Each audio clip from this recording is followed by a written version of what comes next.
Hey everybody, this is Sarah. Welcome to the latest episode. I really hope you are continuing your fight against PMO. I hope you have been successful, and even if you haven't been, just keep on going. Just keep fighting against it. And today's subject is going to be just as hard-hitting as the one last week. Last week we talked about masturbation. This week we are going to talk about pornography. So, these are the two acronyms, right? Or the two letters in the acronym, right, of PMO. And they're the biggest problems that people face. Usually people face both of them.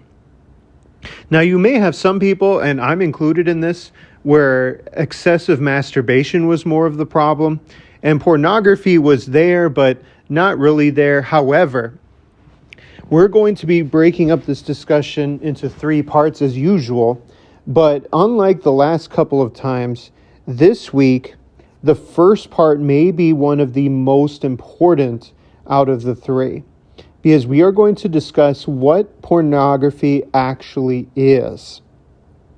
And then we're going to go into the long and short-term effects. But don't get me wrong, a lot of people may disagree with my definition of pornography. They may not have thought about pornography in that way. But honestly, this was a huge breakthrough for me and a reason of how I've been able to stay clean for so long. So without further ado, let's just go into it. Let's just go into what exactly is pornography, right? Because if you think about it, in the 20th century, even in times before that, pornography, where was it? Like, where could you locate it? Think about it. Well, a lot of times it was hidden in adult stores, right? It was very shamefully kind of tucked away in these old decrepit buildings, or there was, entire areas of town that you just avoided. You think of these stores, these VHS tapes, these magazines, and they were difficult to get, right? It wasn't easy. But now, think about pornography. It can be pulled up in seconds. It can be pulled up in any location as long as you have a phone. That's it. And even nowadays, it even used to be, there's specific pornography websites, and there still are, but honestly, you can even just Google search these things. There's no safety, there's no privacy, it's all there. So one big thing to kind of keep in mind is you can't control that, right? Like I said, maybe, 40, 50 plus years ago, it was a little easier to control it because it was only in two specific locations that a person could think of. Nowadays, you can't stop it from happening. And then, especially with the rise of social media, there is especially an area that's of deep concern, which we're going to talk about in a moment. But that's called soft pornography, right? Where usually, again, I'm using men as an example, but it can definitely apply to women. But for men, soft pornography would include on social media women who are purposefully very scantily dressed, or they do very seductive poses, so on and so forth, very tight, revealing clothing, very little clothing. And so, again, people may say, well, that's not pornography, right? It's Instagram, it's TikTok, it's social media. That's not pornography. So let's just get into it. What is pornography? The big question of the day.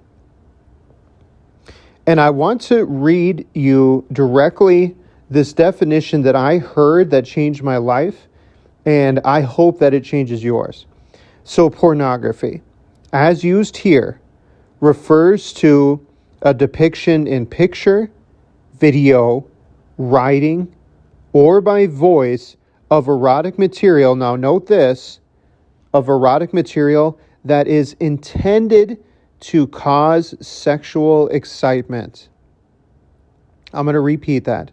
Pornography, as used in this discussion, refers to a depiction in picture, video, writing, or by voice of erotic material that is especially intended to cause sexual excitement. So again, a person can say, I'm not watching pornography.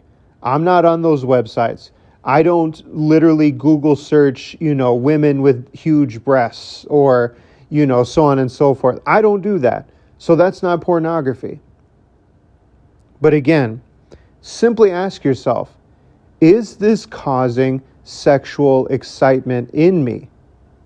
And especially if you are purposely seeking it out, you got to be honest with yourself. What's interesting too, this kind of leads into the second part of what the definition, of what pornography is. And that is fetishes.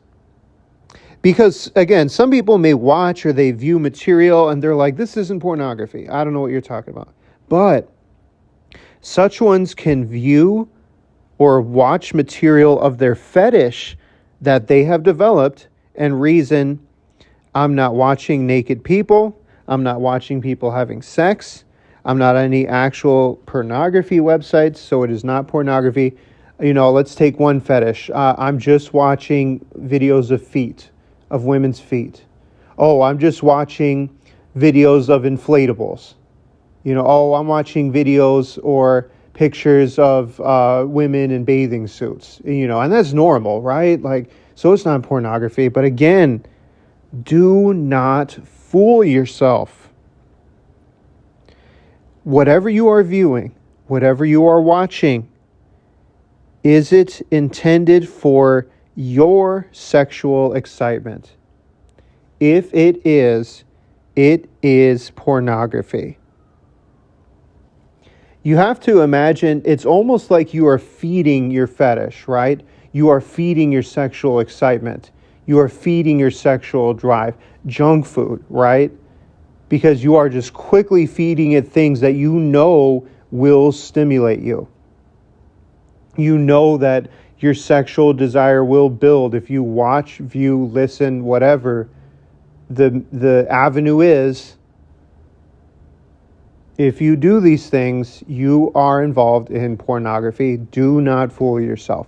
I fooled myself for many, many years. Because I did have a specific type of fetish. And I still do, to be honest. It's something I got to fight, every single day.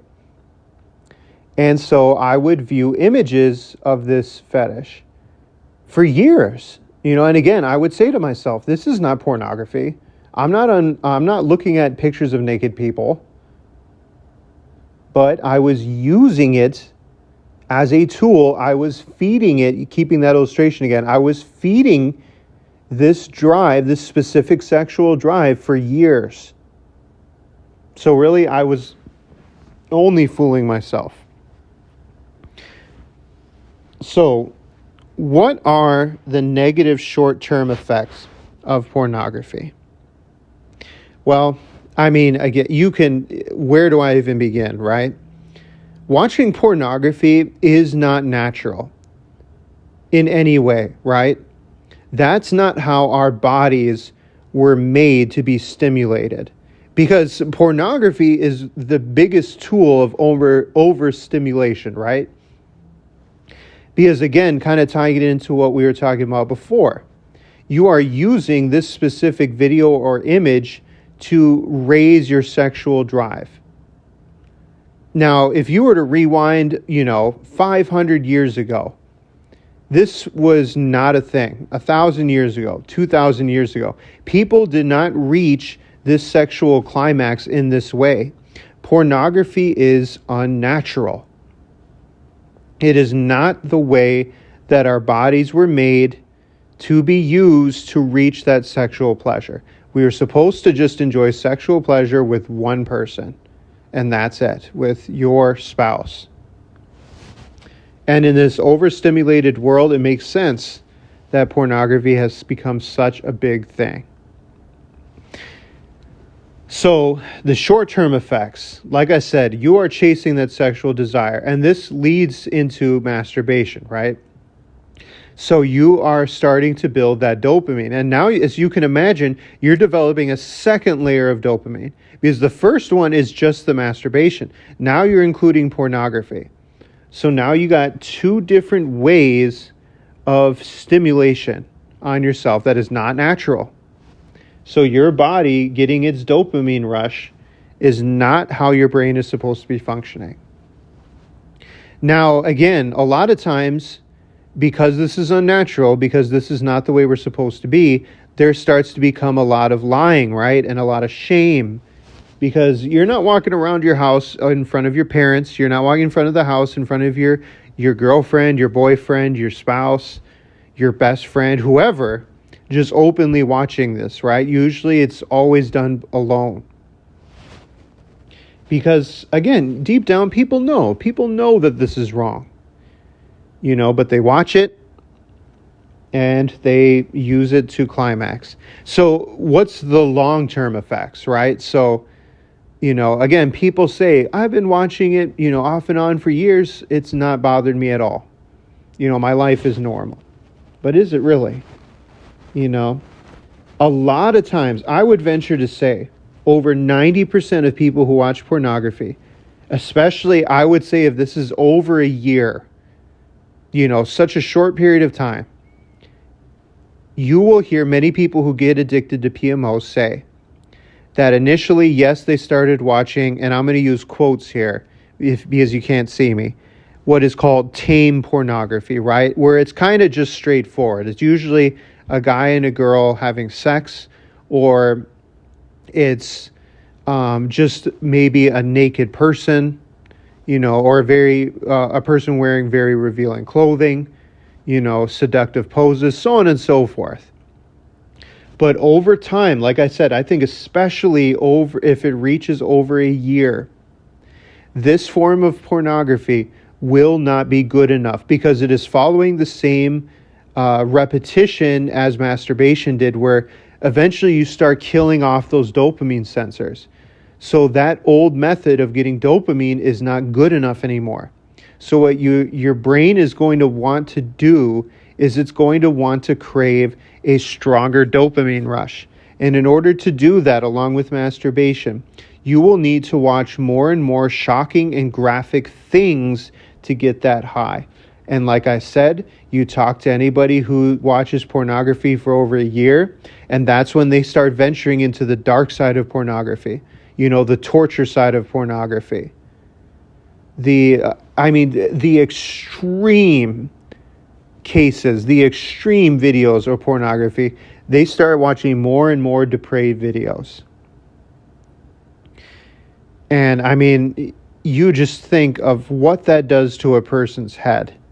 We're not supposed to be watching that. Our brains are not supposed to be watching that. So over time, you literally become an addict, a hardcore addict. You are not able to function. The guilt and the shame that you have eventually becomes so heavy, the bottom just bottoms out. So you pretty much become numb to everything. You only crave dopamine, so the excitement, the joy in life, you don't pursue that. You don't pursue hobbies. You don't keep up with friends. Yeah, there are some exceptions, but for the most part, we're looking at a specific type of person, right? It's hard on me, I got tied up in pornography for roughly a year. And when I say pornography, I mean I started to watch, the heavy forms of pornography. I went to the pornography websites. So talking about the last 2 weeks, these subject matters, is extremely difficult for me. I wish I never had done it. I hope you can break free from it. But we had to talk about this. We had to. The last 2 weeks, we talked about masturbation. We talked about pornography. I can't wait to kind of fast forward to the videos on breaking free from these things. But for now, It's what we're going to have to talk about. Please, if you are involved in pornography, let me just say this. If you are involved in pornography of any kind, maybe it is just the beginning, so maybe it's more quote unquote tame forms of pornography. Maybe you are over your head in pornography. Let me just say this. How far will you go to cut this out of your life? How far will you go? Will you destroy your phone? Will you destroy your laptop? Your television? Your game console? I don't even care. Are you willing to go that far? Just something to think about.